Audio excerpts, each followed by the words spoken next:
আপনি কি ভাবতে পারেন, একটা সময় ছিল যখন ক্যাম্পিং মানেই ছিল ঝামেলা, অস্বস্তি আর আধা অন্ধকারে কাটানো রাত। কিন্তু এখন প্রযুক্তির কল্যাণে সবকিছু বদলে গেছে। আজকে আমরা জানবো এমন 10টি অত্যাধুনিক ক্যাম্পিং গিয়ার ও ইনোভেশন সম্পর্কে, যেগুলো যে কোনো অভিযাত্রী বা ঘুরে বেড়াতে ভালোবাসা মানুষের স্বপ্নের মতো। এসবের কিছু দেখে আপনি শুধু অবাকই হবেন না, হয়তো পরের ট্রিপের জন্য কিনেও ফেলবেন।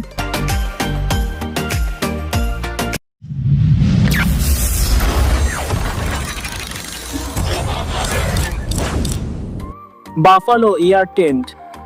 এই টেন্ট নিজেই মাত্র কয়েক সেকেন্ডেই ফুলে ওঠে। পাম্প লাগানো নেই, খুঁটিনাটি বাধা নেই। এই টেন্ট এমনভাবে ডিজাইন করা হয়েছে যেন আপনি জাস্ট ব্যাগ খুলে ফেলে দিতে পারেন এবং সেটাই হয়ে যাবে আপনার রাতের আশ্রয়স্থল।